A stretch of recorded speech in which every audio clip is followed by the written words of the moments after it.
नमस्कार दोस्तों, आज हम इस सेशन में क्षेत्रफल, आयतन और धारिता के सभी प्रमुख सूत्रों के बारे में बात करेंगे। इससे पहले बौद्ध धर्म में हम आप लोगों से 10 क्वेश्चन पूछे थे, उसका आंसर देख लेते हैं क्या क्या होता है। और अगले लास्ट में हम आप लोगों से और 10 क्वेश्चन पूछेंगे, आप लोग कमेंट में ज़रूर आंसर दीजिएगा। तो पहला क्वेश्चन था, बालक के प्रथम 6 वर्षों में माँ के घुटने ही उसका विद्यालय है, किसका कथन है? तो ये कथन कैमेनियस का है। ये कथन कैमेनियस का है। हर एक को 10 क्वेश्चन लगभग 20 क्वेश्चन के बराबर होते हैं। आप लोग इसे कमेंट जरूर करिएगा, इससे आप ही लोग का फायदा होगा। दूसरा क्वेश्चन था, राष्ट्रीय जनसंख्या नीति की घोषणा कब की गई थी? तो राष्ट्रीय जनसंख्या नीति की घोषणा 16 अप्रैल 1976 को की गई थी। भारत में जनसंख्या शिक्षा का प्रारंभ महाराष्ट्र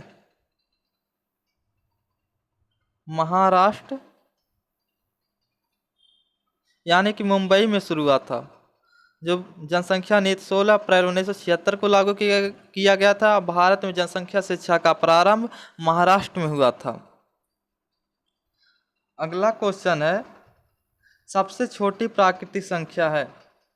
तो सबसे छोटी प्राकृतिक संख्या 1 है।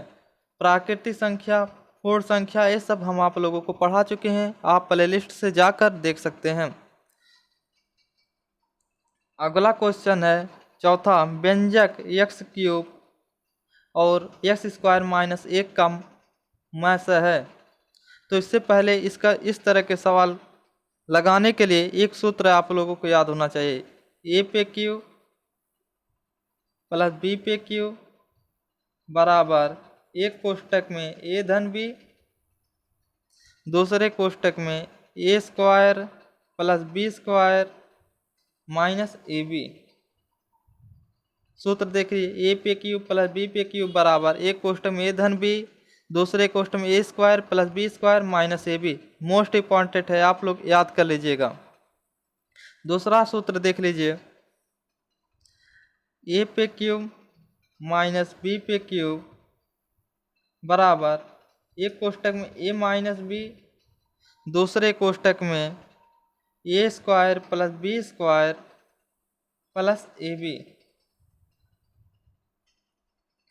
तीसरा सूत्र ये भी याद कर लीजिएगा, मोस्ट इम्पॉर्टेंट है, a पे q माइनस रहेगा प्लस लिख दिए भाई, सॉरी, a पे q माइनस b पे q बराबर एक कोष्टक a माइनस b, एक कोष्टक में a² plus b² plus ab। तीसरा सूत्र देखिए, a² माइनस b² बराबर, इसका होता है a धन b, एक कोष्टक में a माइनस b, एक कोष्टक में। ये आप लोग के लिए 3 सूत्र हैं इस क्वेश्चन को लगाने के लिए। क्वेश्चन क्या है तब, व्यंजक s पे क्यूब और s² - 1 का मैस है। तो व्यंजक s पे क्यूब का सूत्र हो जाएगा, जब इसे विस्तार से खोलेंगे, s पे क्यूब प्लस 1 पे क्यूब, इसका होगा एक कोष्टक में s धन 1 और इस s का स्क्वायर प्लस 1 का स्क्वायर, तो एक ही होगा माइनस x, और बचा s² - 1 है, उसका जब विस्तार करेंगे s² - 1 का, तो एक कोष्टक में s धन 1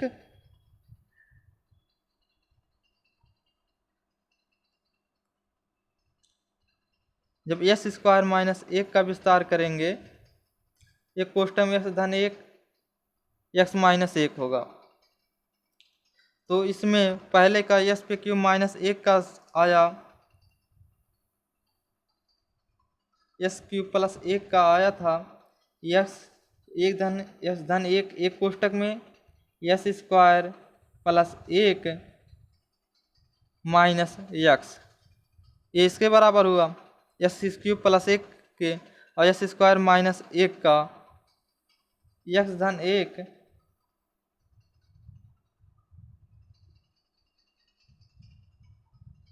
x धन 1 एक कोष्टक में s - 1। तो इसमें दोनों कॉमन क्या है, s धन 1 s धन 1, अतः इसका मैथ यह धन 1 होगा, जो आप लोगों के लिए आंसर है। मैथ हम आप लोगों को पढ़ा चुका हूँ, आप लोग प्लेलिस्ट में जाकर देख सकते हैं।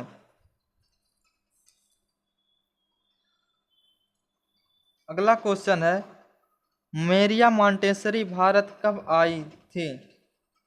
अगला क्वेश्चन है, मेरिया मॉन्टेसरी भारत कब आए थे? तो ये भारत में 1939 ईस्वी में आए थे।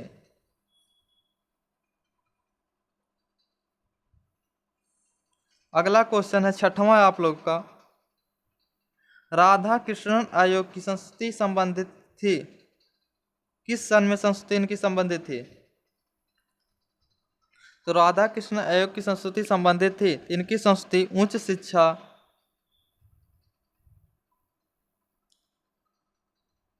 उच्च शिक्षा से संबंधित थी। अगला क्वेश्चन है, रूढ़िवादिता तथा निरक्षरता गंभीर समस्या किसकी है? तो ये प्रणों की है। तो ये समस्या प्रणों की है। अगला क्वेश्चन था, स्कूल नहीं छूट गया भाई। 8वां क्वेश्चन है, किंडरगार्टन प्रणाली के जन्मदाता कौन है?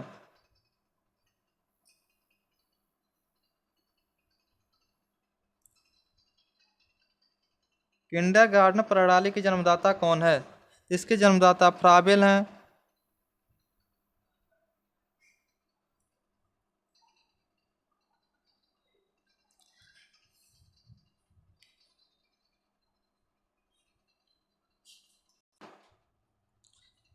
किंडरगार्टन प्रणाली के जन्मदाता फ्राबेल थे।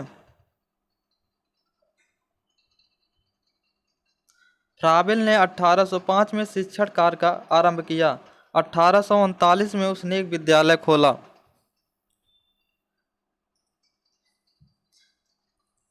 जिसका नाम बालोद्यान अथवा किंडरगार्टन रखा गया। किंडर का अर्थ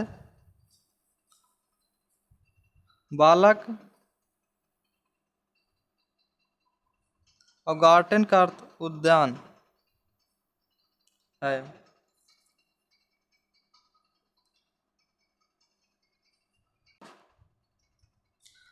फ्राबेल ने पौधों की तुलना बालक से तथा शिक्षक की तुलना माली से तथा विद्यालय उद्यान से की। इसका मतलब हुआ, जिस प्रकार माली उद्यान के पौधों को देखभाल करके उसकी स्वाभाविक वृद्धि में सहायता करता है, उसी प्रकार शिक्षक विद्यालय में उपयुक्त वातावरण का निर्माण करके बालक के स्वाभाविक विकास में सहयोग देता है। अगला क्वेश्चन है, स्कूल। स्कूल शब्द की उत्पत्ति किस भाषा के शब्द से हुई? तो इसकी लैटिन भाषा के शब्द से उत्पत्ति हुई थी।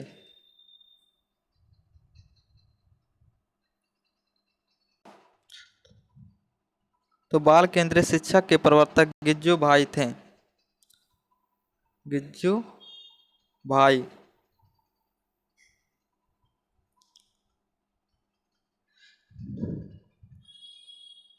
गिज्जू भाई बधेका ने शिक्षा संबंधी कुल 14 पुस्तक लिखी, जिसमें पहली काली गौरैया, दूसरी बिल्ली के गले में घंटियाँ, तीसरी भूत का भाई, चौथा मूर्ख ब्राह्मण, पांचवा मेढक की साथी, छठवां दिवास्वप्न, सतवां ऊँट के पैर सड़े इत्यादि पुस्तक ने लिखी। कुल 14 पुस्तक प्रमुख उनके थे। इनका जन्म 1885 में चित्तल महाराष्ट्र में हुआ था।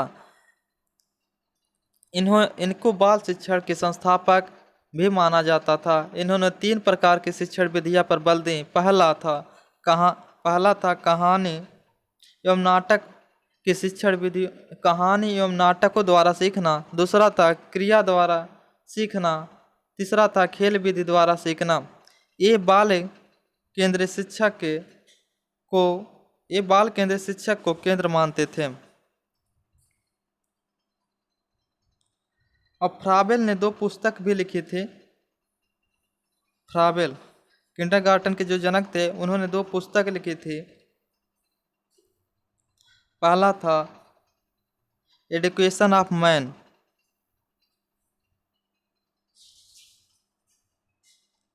एडुकेशन ऑफ मैन, और दूसरा मदर एंड प्लेज सांग, MOTHER, मदर एंड प्ले सांग, जो कि ये भी अपने आप में एक क्वेश्चन है।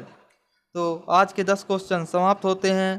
तो हम अपने महत्वपूर्ण सूत्र पर आते हैं कि कौन कौन से महत्वपूर्ण सूत्र हैं, और लास्ट में हम फिर 10 क्वेश्चन पूछेंगे। आप लोग कमेंट में आंसर जरूर दीजिएगा।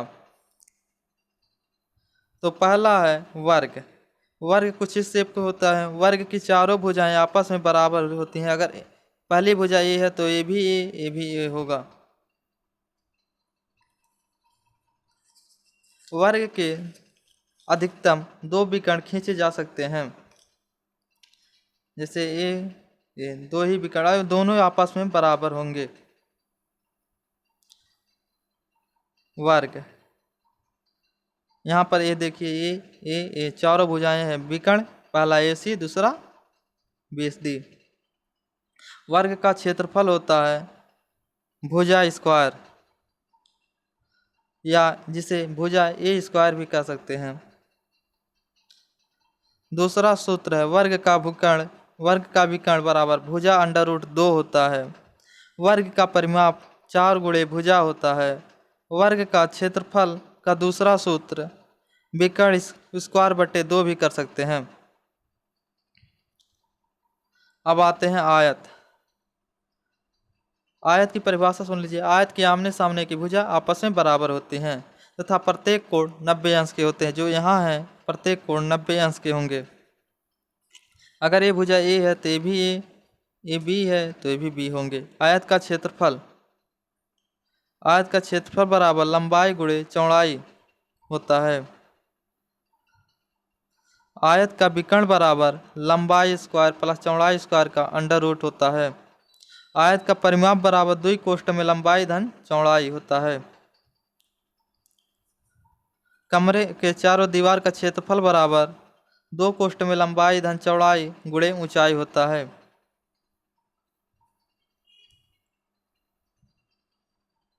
त्रिभुज का क्षेत्रफल बराबर आधार गुणे ऊंचाई बटे 2। समकोण त्रिभुज का क्षेत्रफल बराबर आधार गुणे लंब बटे 2। समबाहु त्रिभुज का क्षेत्रफल बराबर कर्णिम 3/4 भुजा स्क्वायर। त्रिभुज का क्षेत्रफल बराबर जब तीनों भुजाओं की लंबाई दी होती तब इस सूत्र का प्रयोग करते हैं। त्रिभुज का क्षेत्रफल बराबर √S कोष्ठक में S-A, S-B, S-C होता है, जहाँ S बराबर अर्ध परिमाप होता है। अर्ध परिमाप बराबर A धन B धन C बटे 2 या परिमाप बटे 2 होता है।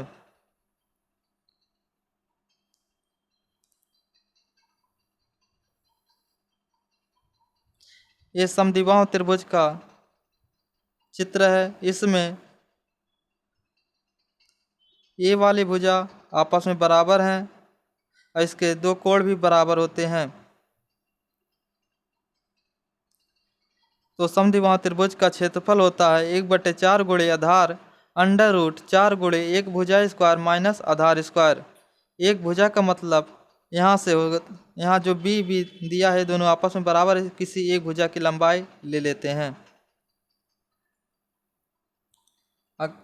समलंब चतुर्भुज।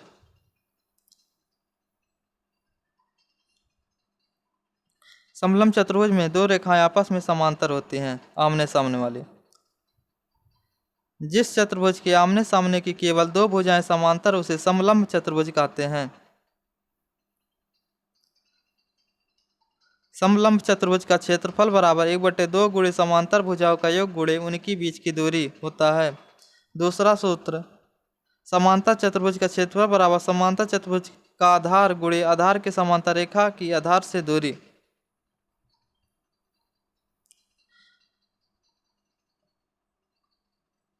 समांतर चतुर्भुज का क्षेत्रफल बराबर विकर्ण गुणे सम्मुख शीर्ष से विकर्ण की दूरी। समचतुर्भुज।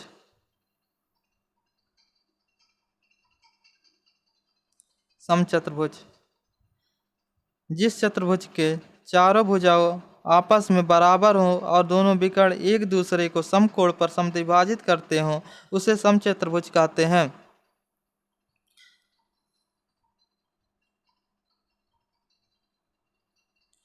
समचतुर्भुज का क्षेत्रफल बराबर विकर्णों का गुणनफल बटे 2, परिमाप बराबर 4 गुणे भुजा वृत्त का परिध बराबर 2 पाई आर, वृत्त का क्षेत्रफल बराबर पाई आर स्क्वायर, अर्धवृत्त का क्षेत्रफल बराबर 1/2 पाई आर स्क्वायर, अर्धवृत्त का परिमाप बराबर 36 r/7।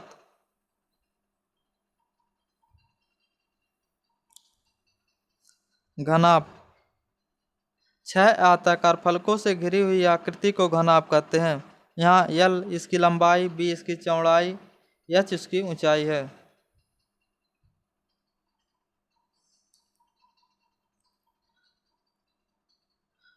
घनाभ का समपुष्ट पृष्ठ बराबर 2 कोष्ठक में लंबाई गुणे चौड़ाई प्लस चौड़ाई गुणे ऊंचाई प्लस ऊंचाई गुणे लंबाई होता है। घनाभ का आयतन बराबर लंबाई गुणे चौड़ाई गुणे ऊंचाई होता है।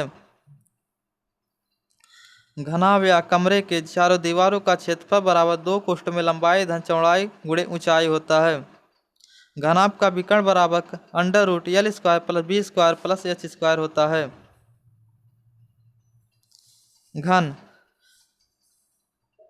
घन की प्रत्येक भुजाएं समान होती हैं। 6 समान वर्गाकार फलकों से घिरी हुई आकृति को घन कहते हैं। घन का संपूर्ण पृष्ठ बराबर 6a² यानी कि 6 भुजा स्क्वायर। घन का आयतन बराबर भुजा पे क्यू। घन का विकर्ण बराबर भुजा √3। बेलन का वक्र पृष्ठ बराबर 2 पाई आर एच। बेलन का संपूर्ण पृष्ठ बराबर 2 पाई आर कोष्ठक में से धन आर। बेलन का आयतन बराबर पाई r² एच। खोखले बेलन का वक्र पृष्ठ बराबर 2 पाई कोष्ठक में r1 प्लस r कोष्ठक बंद एच। खोखले बेलन का संपूर्ण पृष्ठ बराबर 2 पाई कोष्ठक में r plus capital R plus r कोष्ठक बंद अगले कोष्ठक में H plus capital R minus small r कोष्ठक बंद। खोखले बेलन का आयतन बराबर पाई कोष्ठक में capital R² minus small r² कोष्ठक बंद गुणे एच।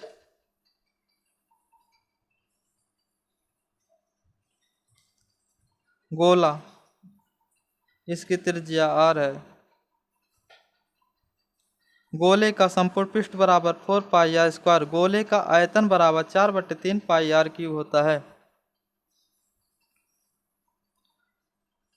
गोली कोष का आयतन जिसे खोखला गोला भी कह सकते हैं 4/3 पाई r³ माइनस r1³। अर्धगोले का संपूर्ण पृष्ठ बराबर 3 पाई r²। अर्धगोले का आयतन बराबर 2/3 पाई r³। शंकु शंकु कुछ इस तरीके का होता है।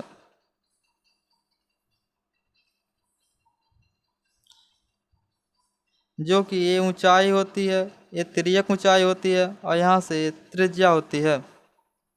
फिगर में देख लीजिए। शंकु की तिरछी ऊंचाई बराबर L बराबर √H² प्लस r²। शंकु का वक्र पृष्ठ बराबर पाई आर एल। शंकु का संपूर्ण पृष्ठ बराबर पाई आर कोष्ठक में L धन r। शंकु का आयतन बराबर 1/3 पाई r² एच। कुछ आयतन के पैमाने हैं जो कि बहुत महत्वपूर्ण हैं। 10 मिलीमीटर बराबर 1 सेंटीमीटर, 10 सेंटीमीटर बराबर 1 डेसीमीटर, 10 डेसीमीटर बराबर 1 मीटर, 10 मीटर बराबर 1 डेकामीटर, 10 डेकामीटर बराबर 1 हेक्टोमीटर, 10 हेक्टोमीटर बराबर 1 किलोमीटर, 1000 घन मिलीमीटर बराबर 1 घन सेंटीमीटर।